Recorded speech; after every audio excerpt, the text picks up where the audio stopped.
Olá a todas e todos, mais uma versão do programa Gestão Pública na TV da Transparência. Hoje vamos discutir o tema crise ambiental no Brasil e no mundo e, para nossa satisfação, está aqui no estúdio o professor Djalma Alves Brochado, doutor em Direito Constitucional pela Universidade Federal do Ceará, com tutela pela Universidade de Pisa, na Itália, e doutorado sanduíche pela Université de Paris, França, advogado e professor universitário, com experiência em Direito Penal e Direito Internacional. Professor, é para nós aqui uma grande satisfação discutir esse tema que nesse momento é algo essencial, né, para as localidades, para as regiões, né, ou seja, para os municípios, para o Ceará, para o Brasil e para o mundo, né? Então é uma grande satisfação nossa ter aqui a sua presença. Obrigado, Clésio. Obrigado, na verdade, por estar aqui novamente. Parabéns por essa TV que só cresce, ao Edson Silva e à equipe, e estou sempre à disposição. Obrigado. Eu vou começar logo trazendo aqui, né, e já para esclarecer aqui aos nossos ouvintes, né, o professor Djalma, né, é autor de um livro, né, o Ecocídio, Danos Massivos ao Meio Ambiente e o Sistema Internacional Penal, né, um livro que discute esse tema e que tem já tido aí uma boa penetração na discussão acadêmica, né, não só no estado do Ceará, quer dizer, no Brasil como um todo. E depois que ele falar aqui, tem algumas notícias para dar sobre esse livro, né? Professor, eu queria que você falasse um pouco sobre essa trajetória do livro, como é que foi a ideia, como é que surgiu, é dentro de uma pesquisa, foi dentro do mestrado, doutorado? Passa aí um pouco aí para a gente aí essa trajetória. Tá, obrigado, Clésio. Esse livro, Ecocídio, Danos Massivos ao Meio Ambiente, Sistema Internacional Penal, ele foi desenhado, né, ele foi construído a partir da minha tese de doutorado.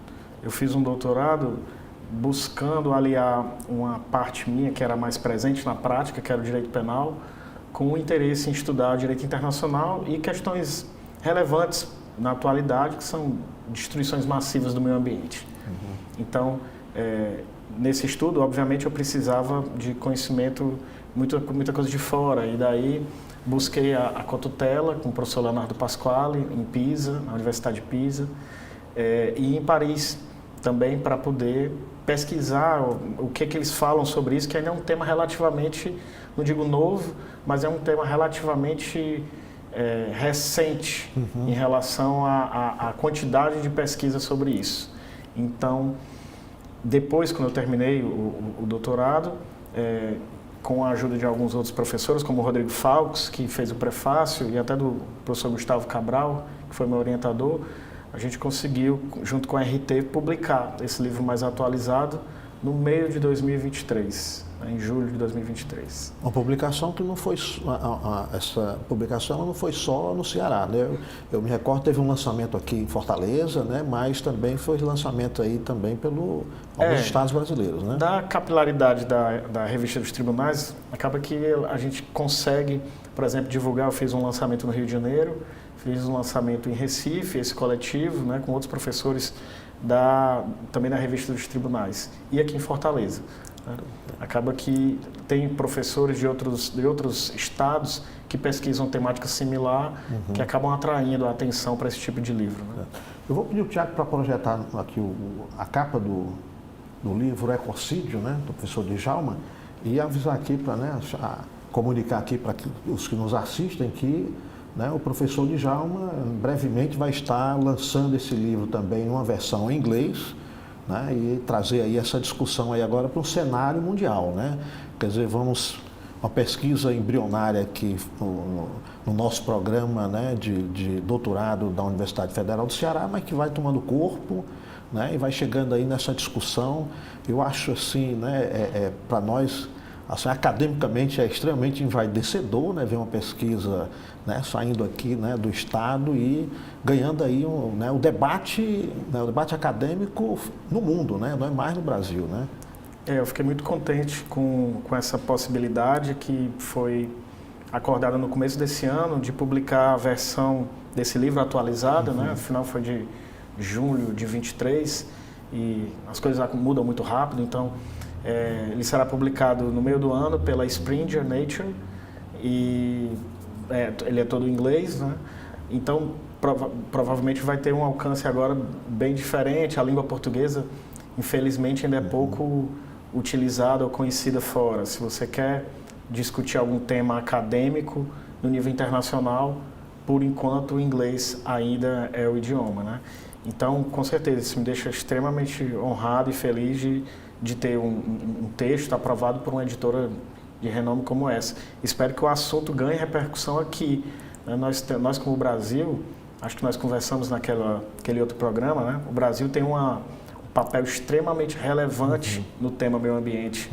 O Brasil tem capacidade de encabeçar as discussões sobre proteção do meio ambiente, tem capacidade técnica e capacidade natural, né? Tem gabarito natural para discutir sobre isso.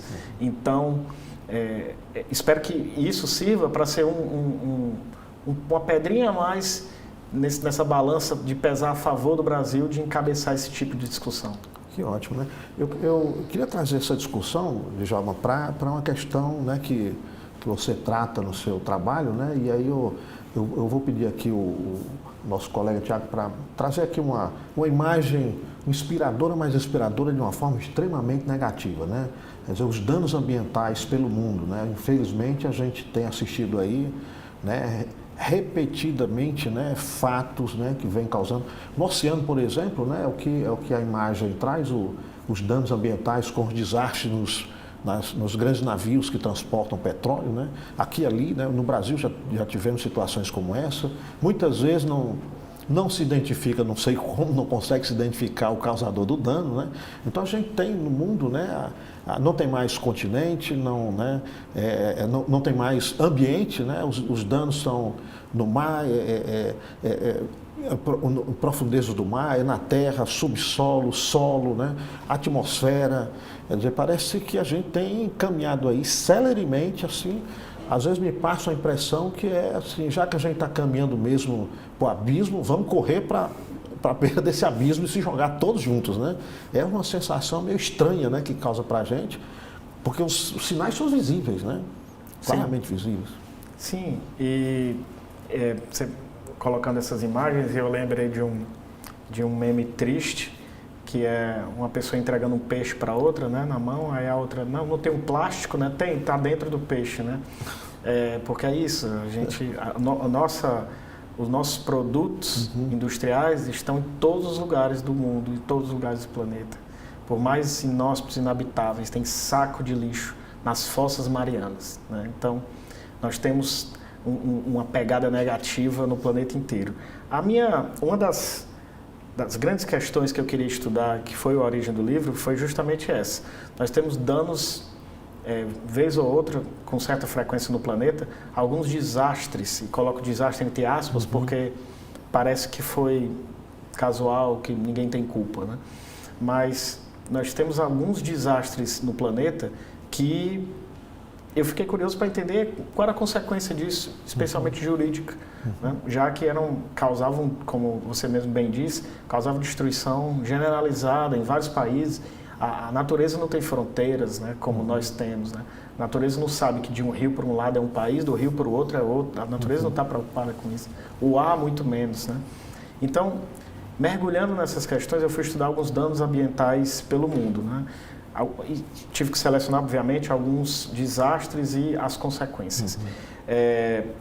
E justamente por essa proteção ambiental ela ser pulverizada, as respostas são também muito diferentes. Mas uma coisa, Clésio, dá para claramente desenhar: todas são insatisfatórias.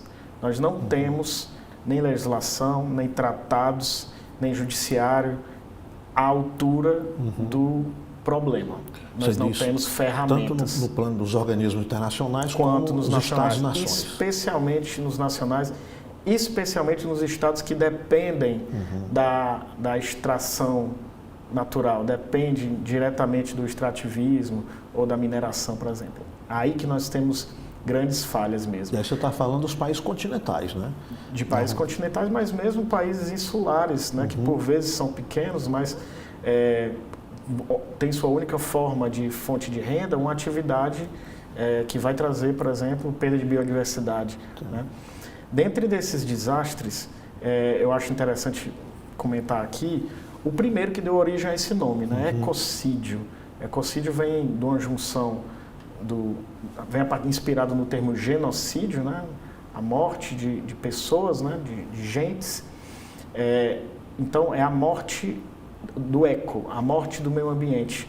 E ele foi inspirado por conta do primeiro, não o primeiro desastre ambiental, mas o primeiro de relevo, que foi o ataque americano, o ataque dos Estados Unidos na guerra do Vietnã, na Indochina.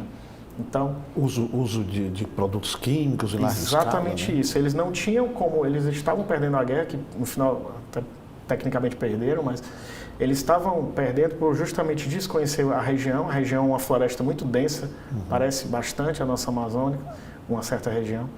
E acharam uma técnica para conseguir visualizar, né, os inimigos deles, que era desfolhar toda a floresta. E aí, com isso, de 61 até 1971, foram 10 anos, né, que os Estados Unidos derramou mistura química, que a gente chama de agente laranja, tem outros, mas o agente laranja é uma mistura principal, que desfolhava toda a vegetação. Foi mais ou menos 20 mil quilômetros quadrados, totalmente desmatado.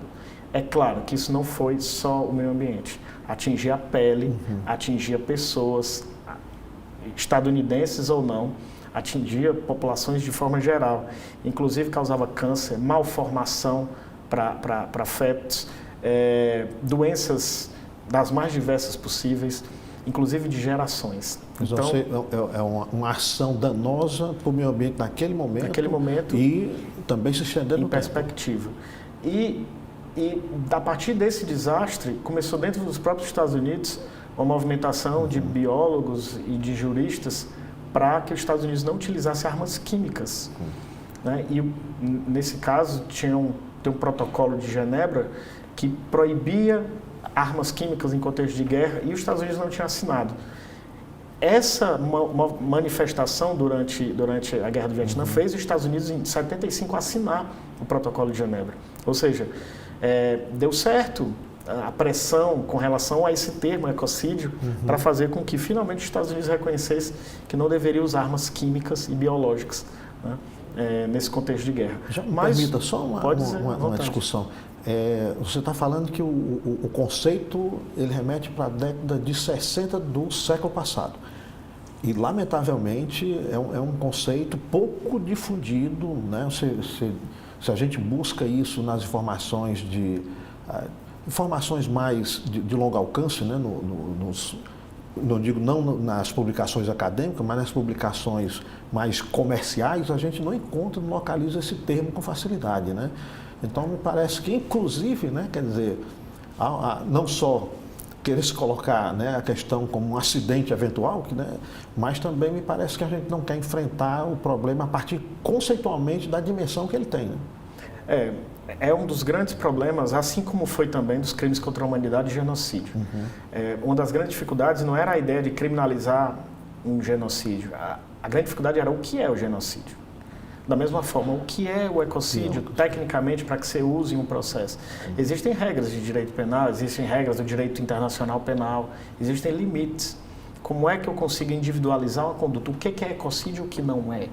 Né? E esse problema, por exemplo, na época, em 1970, quando foi cunhado o nome, não era um problema evidente, porque a preocupação era impedir aquilo, o uso de armas químicas naquele contexto. E que, até certo ponto, deu certo, pois levou os Estados Unidos a assinar o Protocolo de Genebra, levou os Estados Unidos, inclusive, a rever todo o contexto de guerra, porque os próprios soldados estadunidenses, ao voltarem, processaram os Estados Unidos por uso do agente laranja e perderam. Perderam porque, no final das contas, esses processos são tão intrincados que decidiram que a empresa que produz o agente alega que simplesmente quem deveria ser responsabilizado é o governo se ele utilizou de forma errada. Sim. É como o governo não leu o manual e ele usa da forma que quiser. Eu não me responsabilizo por ter feito o produto. Sei que no final das contas a indenização acordada, que não significa assunção de culpa, foi irrisória. Né? Então, foi o grande desastre que teve esse nome de ecocídio e que automaticamente causou uma reação internacional, mas a consequência jurídica foi parca.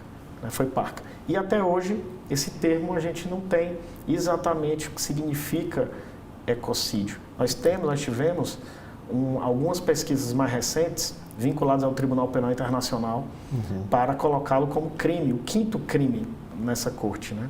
E um painel de especialistas, organizado também pela UCLA, a Universidade da Califórnia, tem um instituto, a Faculdade de Direitos Humanos, a Faculdade de Direito da UCLA tem um Instituto de Direitos Humanos, que é o Promise Institute. E eles, junto com outros especialistas, desenharam uma proposta de ecocídio para o tribunal, que é uma proposta que define mais ou menos o que é ecocídio e que hoje é copiado por vários países no mundo como projeto de lei.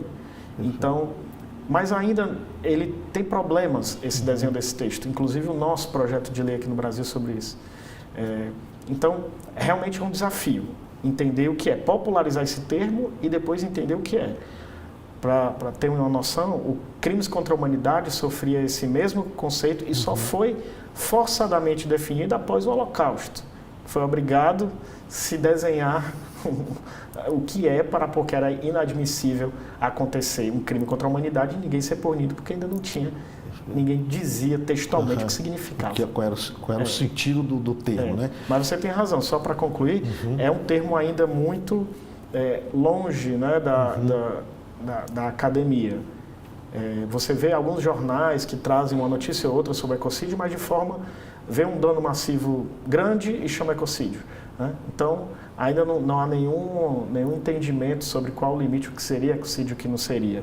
Tem pesquisadores que acham que é ecocídio, que pensam, por exemplo, a poluição de uma lagoa já é ecocídio, a destruição de uma área, certa área de mata já é ecocídio. E isso, se você seguir a depender do conceito, pode não ser. Então, realmente, isso acaba enfraquecendo a própria discussão de proteção do meio ambiente, né? Vamos trazer essa discussão para a gente pensar aqui também o Brasil, né?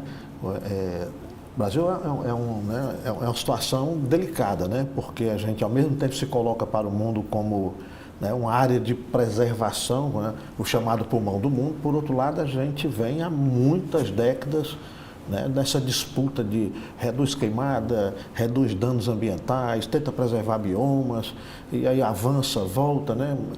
Os contextos políticos, né, às vezes faz com que isso avance tão celeremente que depois o recuo, né, retarda-se durante muito tempo. E eu pediria aqui o Tiago para trazer aqui o último, né, acidente, entre aspas, né, porque a previsibilidade era já anunciada há muito tempo de que nós teríamos ali um dano ambiental de larga escala, né, e a gente teve aí o caso do rompimento da barragem de Brumadinho, que ocorreu em 25 de janeiro de 2019, né, foi uma tragédia ambiental e humana, tá? Tivemos tanto o dano ambiente como também, né, a perda de vidas, né? Resultou na morte de 272 pessoas e é considerado um dos maiores desastres ambientais do Brasil. Considerado um dos maiores porque nós tivemos uma consequência de vários outros, né? Outros acidentes aí que vêm, né? As últimas queimadas que nós tivemos, né? Agora já tem o Dia Nacional da Queimada, né? Que é uma coisa impressionante. Acho que lá na região centro-oeste e norte, e São Paulo, né? Virou, né? Escureceu durante o dia, né? Então, como é que tu encara aí essa, né, e como estudioso do tema, falta legislação, precisamos de aperfeiçoamentos, né? É um descompromisso aí dos governos municipais, estaduais, governo federal, falta um alinhamento disso, né? O que é que precisa para a gente avançar? Porque, trazendo aqui o mais recente, que é o Brumadinho, né? Aí vamos pensar lá, as enchentes lá da região sul, foi basicamente ontem, né? Uma atrás da outra, né? Tivemos situações aqui espalhadas pelo Brasil todo, né? Chuvas no Nordeste, né? Salvador foi o caso, né? Chuvas torrenciais, né? A pancada de águas assim num tempo muito curto e também com problemas, inclusive, trazendo para a questão de perdas de vida humana, né? E fora os desastres materiais. E me parece que a gente não tem, né, dado muita importância a isso, né? Esse caso de Brumadinho, ele traz à tona a falha completa, não só da nossa legislação, mas de todos os entes que deveriam cuidar do meio ambiente, especialmente relacionado a rejeitos, né? E o próprio judiciário. porque nós tivemos pouco tempo antes, né? Brumadinho foi em janeiro de 2019, a gente teve em dezembro de 2015, nós tivemos Mariana, o desastre de Mariana. Que o desastre de Mariana também foi um desabamento de barragem, foi 40 a 60 milhões de metros quadrados de rejeitos que foram despejados no Rio Doce, coincidentemente o rio que dava nome à companhia, né, a Vale do Rio Doce na época, e assoreou completamente o rio, né, atingindo inclusive o mar 660 quilômetros depois de onde aconteceu o desastre. Era um rejeito mais grosso e por isso ele não teve um nível de desastre significativo para o Rio Doce, mas não tanto na redondeza. Porque ele não transbordou e nem se deslocou. Era mais grosso, né? O de Brumadinho já era um rejeito mais líquido, mas altamente contagioso, aliás, altamente tóxico, né? Foram 13 milhões de metros cúbicos de volume, bem menos do que Mariana. Em compensação, esse líquido tem uma capilaridade muito maior, ou seja, destruiu muito mais o meio ambiente, além de ter matado 272 pessoas até aqui, né? Penetração no solo também, exato. Né? Então, assim, o nível de... Ou seja, imagina que a gente teve Mariana e 3 anos mais ou menos depois nós tivemos Brumadinho. 3 anos e pouquinho. E o que aconteceu entre Mariana e Brumadinho? Absolutamente nada. Absolutamente nada. Ou seja, nem as próprias empresas foram rever como estavam as barragens para fazer um cálculo novo, né? Ou seja, é um erro de cima a baixo. O que leva a gente a pensar, e aí agora como criminalista, se o direito penal, que o ecocídio significa esse é um crime contra o meio ambiente, se o direito penal é a ferramenta certa. Será que precisamos de mais um crime? Regra geral, eu responderia que não, sobre qualquer outro assunto. Sobre esse caso, eu digo que é inviável não existir. Não faz sentido a gente não ter um crime para a destruição massiva do meio ambiente. Nós temos crimes para várias condutas menores. Isso não é um fenômeno só do Brasil. No mundo inteiro, nós temos crimes, na França, por exemplo, crimes para quem joga pedra num passarinho. Mas se você destruir completamente uma floresta, a pena vai ser muito parecida, porque não tem um crime proporcional. Ou seja, você cortar um pé de jambo na calçada... Você pode ser processado. Se você polui um rio como esse, não vai acontecer nada, como não aconteceu nem em Brumadinho, nem em Mariana. Porque a lei não é preparada para esse tipo de dano, inclusive para empresas. A nossa Constituição autoriza que pessoas jurídicas sejam processadas por danos ambientais. Só que o prazo prescricional é muito curto, então o processo tem que andar muito rápido para conseguir processar uma empresa por dano ambiental. E só a apuração do dano já leva muito tempo, ou seja, a gente ainda não sabe a extensão dos danos de Mariana e Brumadinho. Ou seja, o processo teria que ser muito mais veloz que a própria produção de prova, o que é absolutamente inviável nesse tipo de crime. Então a lei é feita para impunidade nesse sentido. A lei é feita para impunidade. Então o que a gente tem hoje? Logo depois de Mariana e Brumadinho, em 2019, atentou-se a isso. Está faltando um crime de ecocídio. E foi proposto um projeto de lei no Congresso, primeiro no Senado. Hoje, nós temos 3 projetos de lei, e um que eu atuo mais de perto, que é o projeto de lei 2933 de 2023. Esse projeto de lei tem um desenho muito similar a esse que eu comentei, direcionado ao Tribunal Penal Internacional. Ele traz uma definição mais moderna, ele traz conceito do que é um dano generalizado, do que é meio ambiente para efeito penal. Então, é um tipo penal mais bem elaborado. Mas mesmo assim ainda é carente de muita discussão e está na casa que eu imagino certa, que é o parlamento, né? Mas relacionado a danos ambientais massivos é isso. Nós não temos ferramentas nem jurídicas, o judiciário não sabe lidar. Para você ter uma ideia, Clésia, esse crime de Mariana e Brumadinho, eles chamam crime porque claramente foi não é legal, não foi um mero acidente. Mas Mariana e Brumadinho, por falta de uma legislação como ecocídio, o Ministério Público Federal tentou processar pelos crimes mais graves que ele conseguia. E o mais grave que ele tentou alcançar foi o homicídio. nem que seja por dólar eventual. De, olha, não, eles poderiam não querer, a empresa podia não querer, ou os dirigentes da empresa podiam não querer praticar o homicídio diretamente, mas eles assumiram o risco, o que é o dólar eventual é justamente isso. E aí, o que aconteceu? Foi para o Tribunal Regional Federal, habeas corpus, para trancar a ação, porque nem de longe significava um desenho de um dólar eventual. Ou seja, por falta de lei, vai se tentando outras coisas que acabam atrasando um processo genuíno. Então, hoje em dia, não tem ninguém processado criminalmente, nem vai.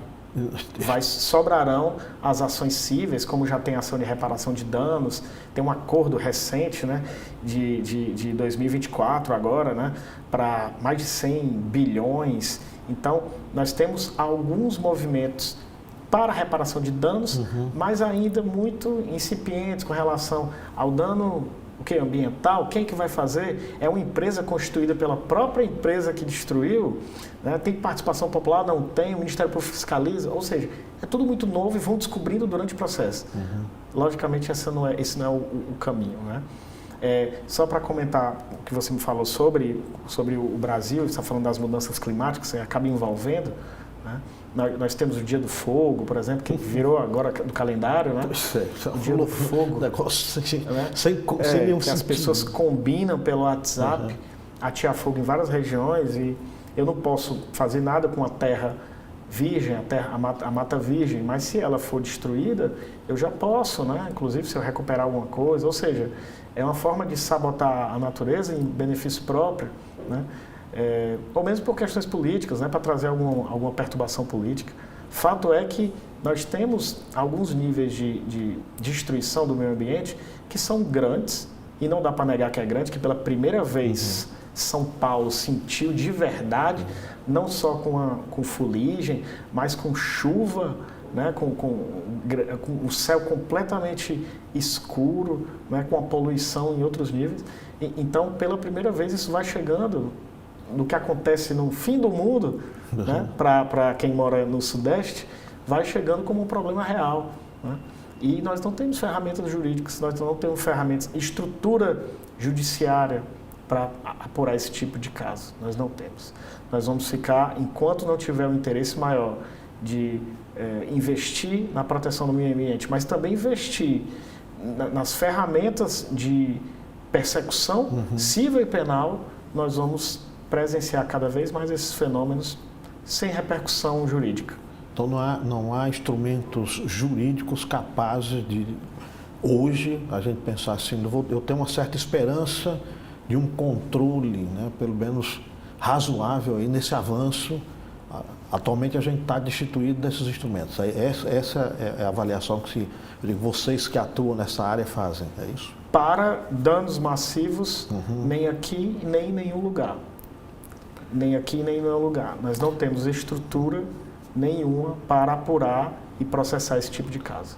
Hoje, um crime cometido como esse, e eu posso trazer vários exemplos, por exemplo, trago um que foi em Bhopal, na Índia, em 1984, uma fábrica química inglesa que explodiu e espalhou conteúdo químico, matando mais de 2.000 pessoas na hora, deixando 600.000 pessoas doentes. E gerações, já estamos na terceira geração, estamos com filhos, com netos já, que ainda estão sofrendo consequências disso. O desastre foi tão grande que até hoje ainda se discute se essas pessoas podem processar ou não a empresa inglesa na Inglaterra. Então, é uma falha e consequência também desse globalismo que a gente vive, né? Essa globalização de países, de empresas maiores que países e que atuam com subsidiárias em diversas nações, mas na hora da responsabilidade, ela é pulverizada. Na hora do lucro, o lucro é concentrado. O capital é concentrado para o lucro. Na hora da responsabilização, foi só aqueles 3 que estavam trabalhando na empresa na hora, os responsáveis. Aquela subsidiária que está lá na ponta. Né? Exatamente. E o dano absolutamente incalculável. Tudo isso são estimativas, como é Mariana, como é Brumadinho, como foi no Deep Horizon, aquela estação de petróleo nos Estados Unidos, como é, por exemplo, a extração de petróleo das areias betuminosas do Canadá. O Canadá saiu do Pacto de Quioto porque ele não conseguiria alcançar, porque apostou na extração do petróleo das areias. É um petróleo que é raso, é fácil de tirar. Só que para tirar eu preciso limpar completamente a mata e preciso usar uma quantidade absurda de água para limpar essa areia, tirar a areia, deixar só o petróleo. Além disso, isso tudo vai virar um rejeito altamente poluente. Então, é a indústria das mais poluentes do mundo. No Canadá, um país de primeiro mundo, que teve que sair do protocolo de Kyoto, né? Então, lá a discussão é como aqui no Brasil, as comunidades locais, os indígenas, né, como eles chamam lá, eles chamam os povos originários, né, eles que têm que processar o Estado por determinada empresa ou atividade estar invadindo seu local, como aqui no Brasil a gente vê vez ou outra, né? Então, não existem ferramentas, cada grupo atua de uma forma diferente, cada resposta de um tribunal de uma forma diferente, né? Parece que isso é até planejado, porque é no mundo inteiro. Então, parece até uma certa coerência. Tem não existir efetivamente uma norma que trate sobre isso ou um modo que trate sobre isso com mais efetividade, né? Perfeito. O interessante é que havia lá atrás uma perspectiva de que, à medida em que os recursos eles fossem ficando mais escassos, né, a gente teria uma racionalidade maior e isso não estaria acontecendo.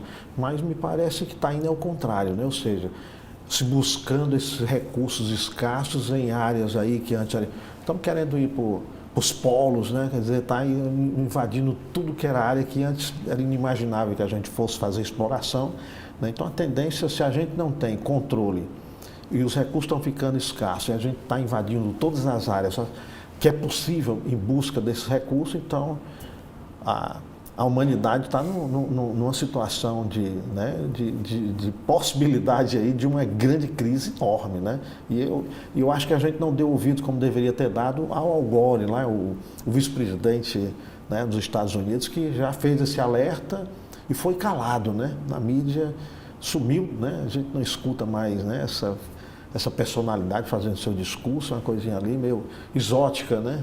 Lamentavelmente. Eu vejo dois lados, Clésia. Eu vejo essa primeira parte com esse pessimismo, né? Não se vê, por exemplo, nas ações, vê-se muito em palavras, em textos bonitos, né? Mas não se vê muito em ações um incremento dessa proteção, inclusive relacionando às mudanças climáticas, né? Nós temos acordos sérios, como o Acordo de Paris, que os Estados Unidos agora, inclusive, não quer mais seguir. Mas nós vemos muito, não vemos ações, vemos palavras bonitas, mas, por outro lado, nós vemos também grupos sérios trabalhando para que o meio ambiente tenha um papel relevante. Por exemplo, no Tribunal Penal Internacional, existe agora um grupo discutindo, que eu faço parte, junto com o promotor do TPI, né, acompanhado pela Unicristos, junto ao promotor do TPI, para discutir como, dentro do que hoje é o Estatuto de Roma, que é o tratado que criou o tribunal, como pode-se priorizar a proteção ambiental com os crimes que lá existem, né? Genocídio, crime contra a humanidade, crime de agressão e crime de guerra. Como eu posso proteger o meio ambiente usando as ferramentas que eu já tenho lá, antes de criar, por exemplo, um crime de ecocídio lá, por exemplo. Né? Então, existem grupos sérios discutindo isso. Então, se por um lado a gente vê o mundo se desfacelando no direito internacional, por outro, ainda vemos pessoas comprometidas com a maior proteção ambiental. E isso traz um pouco de esperança de futuros melhores, né? Se ainda der tempo. Hoje, nos estúdios aqui da TV da Transparência, no programa Gestão Pública, nós estamos discutindo o tema crise ambiental no Brasil e no mundo, né? E para quem está chegando agora e nos assistindo, nós já fizemos aqui uma breve discussão sobre o conceito de ecocídio, apresentamos a obra, né, do professor Djalma Brochado, né, que é uma obra que já foi lançada aqui em Fortaleza e no país todo, né, em vários estados, e que agora está saindo numa edição, né, em inglês, que vai ser lançado no mundo.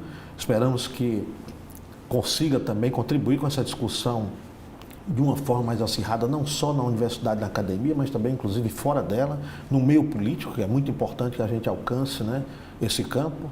E com o professor Brochado aqui, nós vamos avançar aqui para uma discussão com relação às mudanças climáticas e o ecocídio, né? Ver se a gente consegue aí fazer aí uma... Né, trazer aqui... Vou pedir o nosso colega Tiago para trazer aí uma imagem aqui mais inspiradora, né, da região amazônica, né, a coisa que vem nos assustando, né, enormemente, a seca na Amazônia, né, uma crise ambiental extremamente severa que se intensificou em 2024, afetando mais de 330 mil pessoas no estado do Amazonas, isolando comunidades e prejudicando a economia local. As causas incluem desmatamento, queimadas, questões que nós já discutimos aqui, né, mudanças climáticas, que reduzem a capacidade da floresta de absorver água. Fenômenos como El Niño, a variabilidade na temperatura dos oceanos também contribuem para a ocorrência de secas na região. A situação é alarmante e pode resultar em uma tragédia ambiental e humana, né? Temos aí uma matéria do G1, né? As imagens que vêm nos chegando é terrível, né? Eu digo até, felizmente, eu não cheguei a ver pessoalmente, né? Vi os rios amazônicos, felizmente, com água, né? Porque deve ser uma imagem aí estranhíssima, né? Para quem né, vê esse espaço todo, inclusive questões já rebatendo na qualidade de vida, né? Há crianças que não podem assistir aula porque não tem como chegar à escola, porque o caminho é fluvial, né? Então você tem dificuldade aí para subsistência das pessoas, de chegar a mercados, de levar mercadorias que produzem, né? Chegar às cidades, assistência médica, né? Pessoas ficarem isoladas aí não conseguem chegar aos municípios, né? E né, aí um anúncio de que algo muito grave, né, está acontecendo, né? Eu lamento que, infelizmente, a gente ainda tem aqueles que ainda não conseguem enxergar, né, o planeta redondo, né, e ver aí esse planeta aí nessa situação tão caótica em termos ambientais, ainda acha que nós não contribuímos para isso, né? Nós não fizemos a Revolução Industrial, nós não pavimentamos as cidades, nós não construímos e não estamos construindo edifícios de 50 andares, né, no litoral de cidades, né, como Fortaleza, né? Nós não estamos aí com os nossos navios aí sem manutenção, criando problemas, né, no transporte de petróleo. Parece que nós, né, na cabeça de muitos, nós não somos protagonistas desses acidentes todos, né? A questão, Clésio, das mudanças climáticas, a gente fala hoje como se fosse uma discussão nova, mas também já tem 50 anos, pelo menos, que já se traz isso com um certo alarme, né? E as mudanças climáticas relacionadas, é bom sempre colocar a palavra antrópica depois, causadas pelo homem. A mudança climática ocorre desde que o planeta tem esse formato, né, há 4 bilhões e meio de anos. Então, as mudanças ocorrem periodicamente. O que acontece agora é a velocidade com que ela está acontecendo e qual a razão, qual a causa. E a causa é o efeito estufa provocado por emissão de gases que seguram o calor, retém o calor do planeta, né? E isso é claramente desenhado a partir da Revolução Industrial. Então, não há dúvida de que o ser humano, através da atividade industrial, e hoje, através de toda a atividade humana, tudo que a gente consome, tudo que a gente vive, a gente vem para cá de um veículo, a gente senta numa mesa que usa luz, que consome. Nós ainda somos um planeta que tem uma fonte energética no mundo das mais naturais, né, de hidrelétricas e tal, mas a maioria dos países do mundo se utiliza uma fonte altamente poluente. Então, nós dependemos disso, né? A humanidade foi construída com base nessa dependência. E as mudanças climáticas, ela é, hoje, né, um fenômeno que já está trazendo uma consequência mais palpável, mais do que uma projeção. Daqui a 70 anos, a água o nível da água do mar vai subir 40... Não, nós estamos falando mais disso. Nós estamos falando agora de tufões em regiões que não eram acostumadas, de inundações, de períodos de seca, ou períodos de calor intenso, ou frio intenso, né? Ou seja, o clima já está ficando louco, né? Mais cedo do que as pesquisas diziam.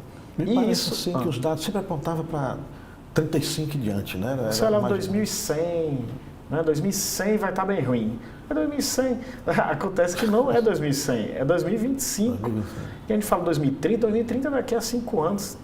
Né? Então, estão muito mais próximas, mais fortes e mais intensas, né, do que se previa.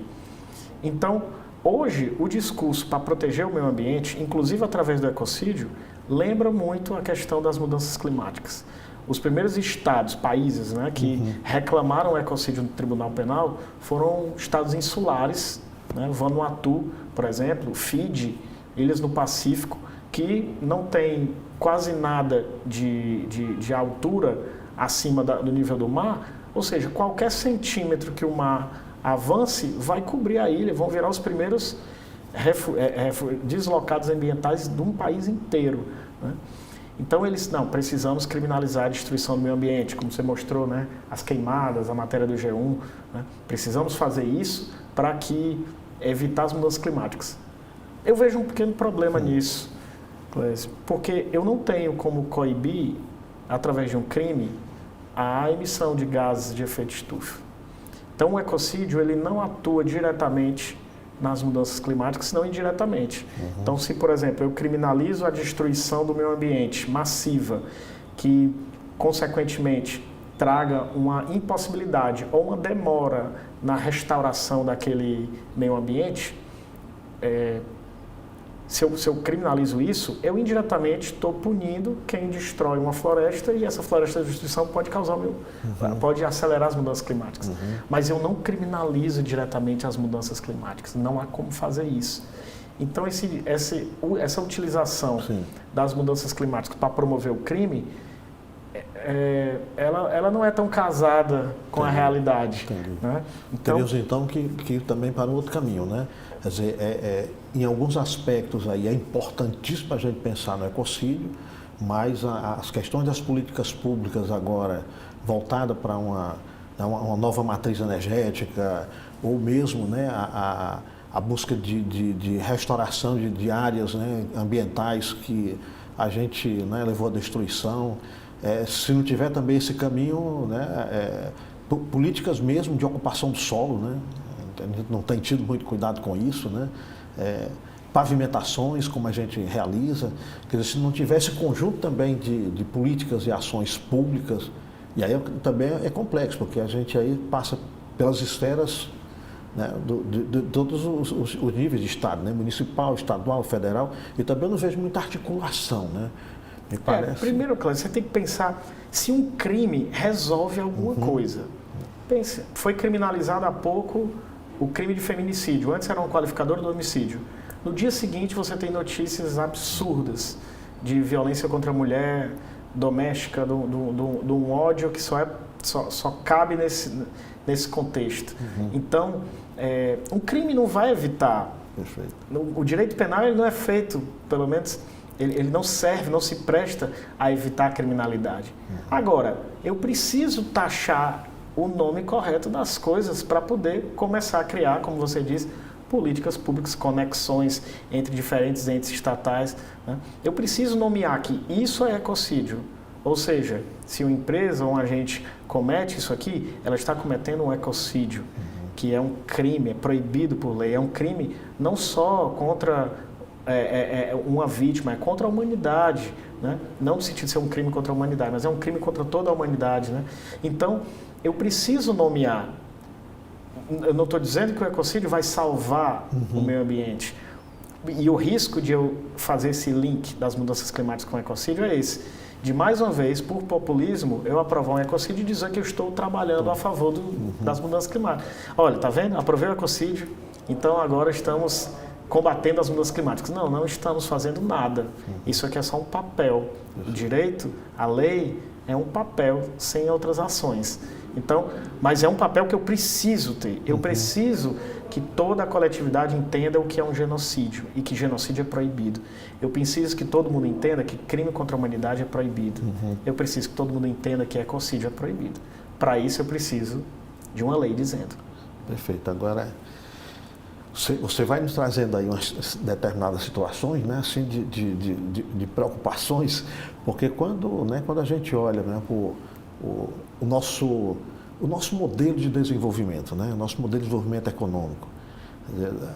Ou a gente repensa esse modelo, né? Porque está aí na lógica comercial, de disputa, de acumulação de capital, né? Uma disputa, né? que já em termos de, né? de espaço, nós já chegamos com o capitalismo na África, né? Avançamos, não tem mais espaço no planeta que a gente não esteja presente com o objetivo de extrair riqueza e produzir cada vez mais riqueza, né? Você já falou aqui sobre né, as unidades produtivas, né? O capital acumulado na mão de poucos, né? Uma coisa impressionante como a gente tem hoje, né? Determinadas personalidades que têm um capital acumulado superior a PIBs de países somados, né? Então tem aí um modelo que a gente vem reproduzindo e que parece não dar nenhum sinais de arrefecimento. Pelo contrário, né? Me impressiona como essa ideia da riqueza rápida ela tem se espalhado entre nós, né? No sentido de cada vez mais a juventude, né? Busca, né? Formas de um enriquecimento rápido que não é aquele que nós tínhamos já, né? Moralmente concebido como estude muito, trabalhe muito, né? Quer dizer, como é que eu posso aqui, em pouco tempo, já me considerar aqui um grande milionário e desfrutar dessas belezas e riquezas? Quer dizer, tudo que a gente tem de modelo e vem se aprofundando, ele é causador de mais dano, né? Quer dizer, concordo plenamente com você que só a criminalização das ações não resolve, né? Tem o caso que você falou da violência contra a mulher, tem a questão do tráfico de drogas, que a gente só aumenta a punição e também não chega a resultado nenhum, né? E a questão ambiental, se a gente não tiver uma discussão séria, né? Absolutamente séria com relação a esse modo de vida, a gente também parece que não vai ter muito sucesso, né? E o prejuízo vai para todos, né? Estamos todos aí, pode ser que a gente até pense, né? Os abonados, né, podem demorar a sentir o efeito mais de perto, né? As enchentes vão primeiro pegar os moradores em situações mais precárias, né? Mas estamos chegando, né? Isso está se democratizando em termos de danos, né? As vítimas potenciais, não os potenciais, hoje já são vítimas, são os mais pobres. E, infelizmente, os mais pobres são mais da metade do planeta. Em alguns países, uma fração quase da totalidade. É como o Bauman traz um texto bem interessante, que ele diz que a evolução do capitalismo foi para transformar as pessoas em consumidores. Né? Nós somos consumidores, todos nós. Nós consumimos produtos, né? Nós vivemos para isso. Né? Nós produzimos, nós trabalhamos e vivemos para consumo. Às vezes trabalhando em lugares que nós não queremos para comprar coisas que a gente não precisa. Né? E isso é parte de um ciclo que não tem como fugir, especialmente com uma lei como essa. Né? Tem alguns países que trabalham também a ideia de ecocídio, mas elas têm uma visão diferente do meio ambiente. Por exemplo, os países andinos, como Bolívia, Equador, a Bolívia trata o meio ambiente como a Pachamama, né? A Mãe Terra. A Mãe Terra tem personalidade jurídica. A Mãe Terra pode processar um rio, uma montanha, pode processar uma empresa por determinada poluição. Né? Ela é um sujeito de direitos, né? E não só um mero local que eu vou lá e pego coisas que eu preciso e vou embora. Né?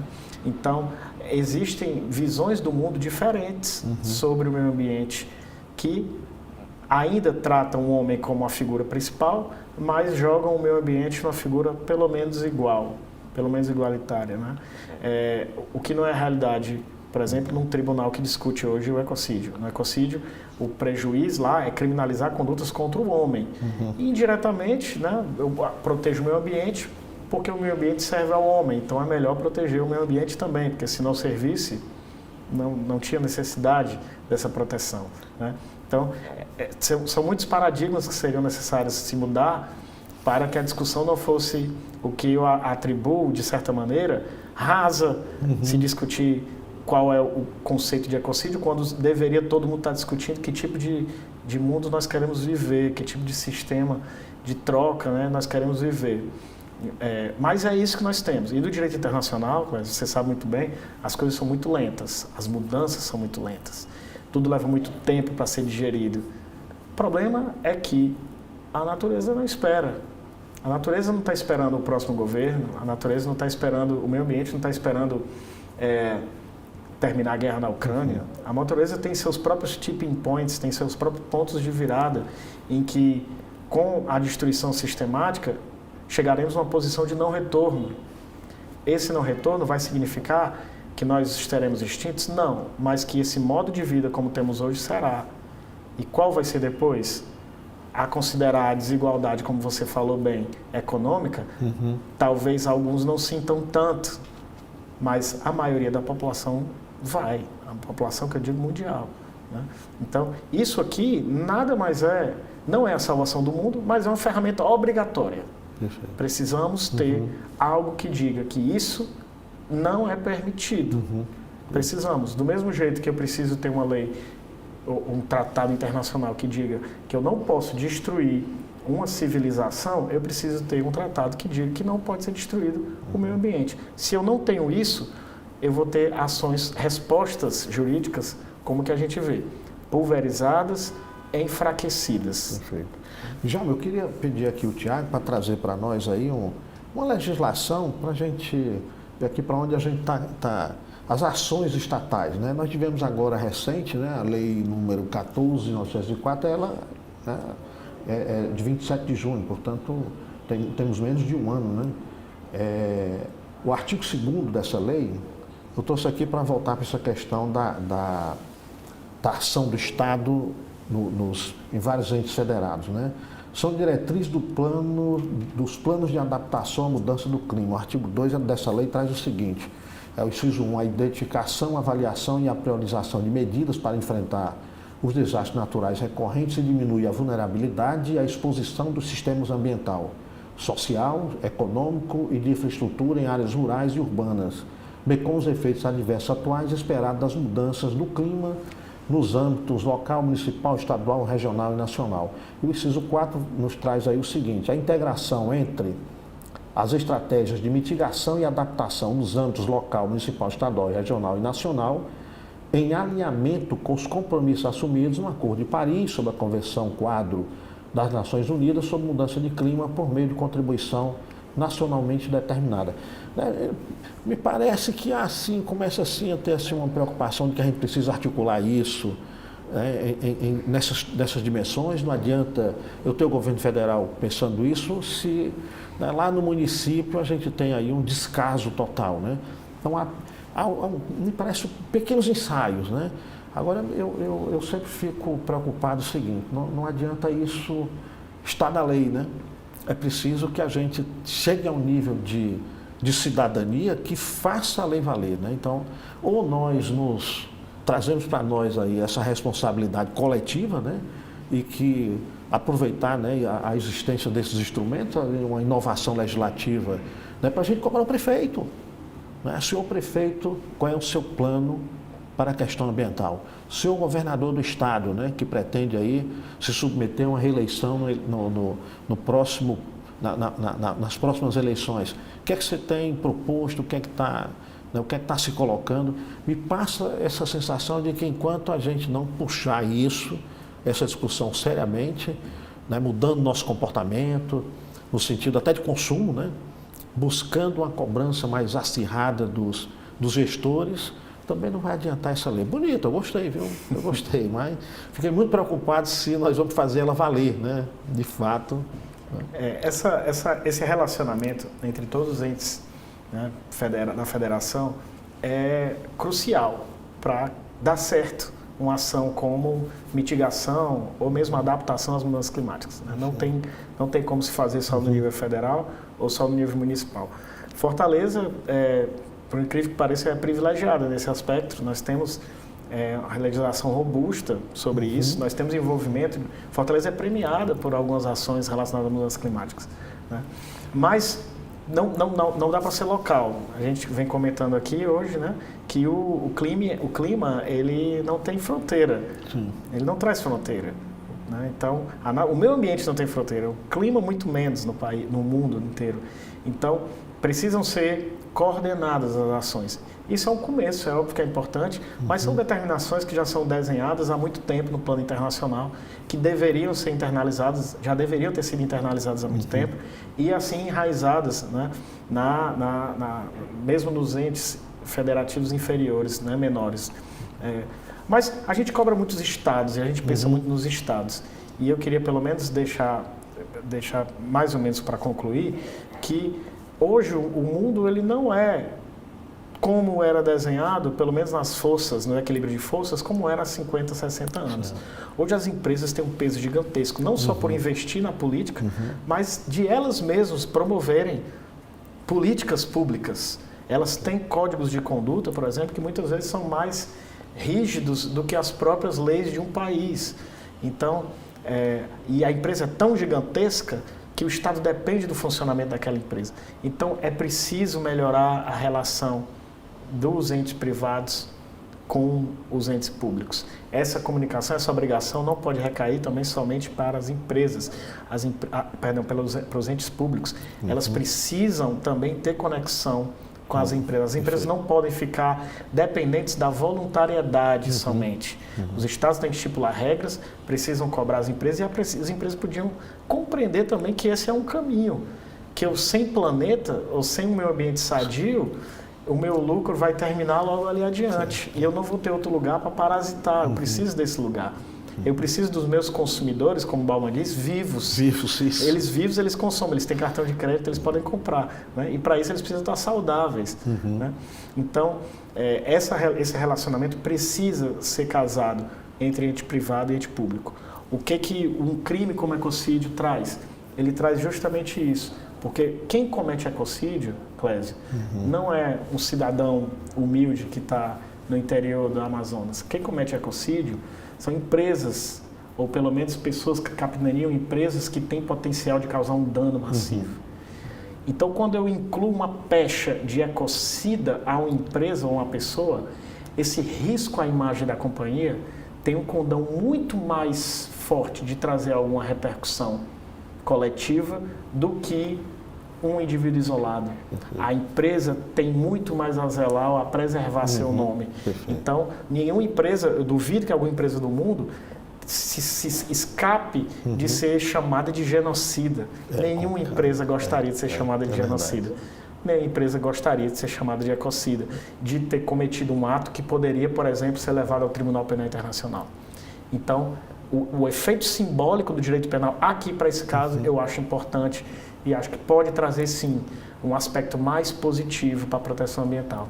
Eu ainda não queria suas últimas palavras não, mas vou pedir aqui o Tiago para trazer aqui um dado aqui para a gente caminhar para o final, tá? Um dado relativo, né, aos registros feitos, né? Para trazer aqui a imagem, né, imagem gráfica aqui para quem não está nos assistindo, né? Isso aqui é referente ao ano de 2024, né? Foi o ano mais quente registrado na Terra e pela primeira vez a temperatura média global aumentou 1,6, né? Passando já daquilo que se projetava que era 1,5, né? Em relação aos níveis pré-industriais, superando o que é considerado limite seguro para o planeta. Aí, diante desse gráfico, né, eu passo aqui a palavra para você. Lamentavelmente, estamos caminhando já para o final do programa, né? O nosso tempo voou. Você falou o final do programa, eu pensei que final de outra coisa. Né? A temperatura subindo. Né? Subindo nessa velocidade, né? Do programa ainda, né? Tá. E aí, já, eu pediria aqui para você aqui, ó, algumas palavras aqui relacionando aí o que a gente está, né, vivendo aí, será que você consegue trazer aí algum alento, algum otimismo para quem nos assiste? Claramente, né, pela primeira vez a gente superou um limite que foi desenhado lá atrás, em 2015, né, no Acordo de Paris, né, aquele limite de 1,5, na verdade 1,5, mas pode ser um pouco mais, não há uma precisão certa. O que é certo são as consequências desse aumento de temperatura. Né? Para mim, o que esse gráfico mostra é a falência de todos esses instrumentos que a gente está desenhando há 50, 60 anos. Nós temos um Acordo de Paris que não significa absolutamente nada para a prática. Na prática, nós temos isso aí. Nós viveremos esse ano outro recorde. A Laninha não vai ser suficiente para esfriar, né, os efeitos do El Niño. Então, nós viveremos provavelmente outro ano mais quente e, muito provavelmente, se alternarão assim e esse crescimento vai continuar. Então, as medidas de adaptação, elas são mais do que necessárias, elas são questões de sobrevivência, né, do planeta. Não falo de aumento do nível do mar somente, né, mas falo de questões relacionadas ao que o aumento do calor traz no planeta como um todo, né, como perda de água, das principais reservas de água potável, água doce no mundo que a gente tem, como perda de biodiversidade. Nós vivemos hoje, tem muitos autores trazem como a 6ª extinção em massa, e a primeira provocada por nós, ou consequência das nossas ações. Então, nós vivemos uma época realmente arriscada e de virada. Então, você perguntou algum ponto de otimismo, eu penso que ainda dá tempo. Então, se é para viver uma época em que se dá para fazer alguma coisa, é essa. Se dá para viver alguma época, é essa. Ou seja, é melhor do que alguém chegar depois com o estrago já feito. E eu vou cuidar só da adaptação de quem sobreviver. Ainda dá tempo, né? É claro, ainda dá tempo, mas o que se mostra é que não estamos fazendo nada, pelo menos em proporção. Isso aqui é uma tentativa de trazer pela primeira vez uma virada de jogo, né? De levar o ecocídio como um crime, como o meio ambiente, como prioridade. Pode ser a primeira cartada, né? Agradeço muito a sua participação, professor Djalma. Convido todos, inclusive, para a leitura do livro, né? Tá aí. É fácil localizar o livro, né? Não vou fazer propaganda, mas vá na internet que você encontra ele facilmente para aquisição, né? E o nosso agradecimento aqui, pedindo aqui também a contribuição de todos, né?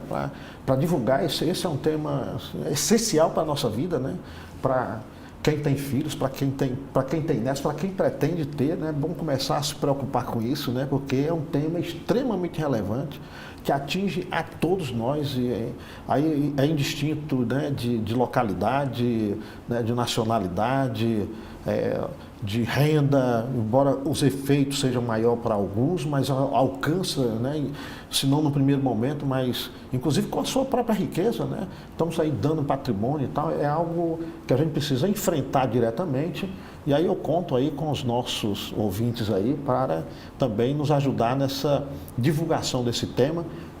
E aproveitando aqui, já também divulguem o livro do professor Djalma Brochado. Grato a todos que nos assistiram até agora e mais uma vez, professor, muitíssimo obrigado.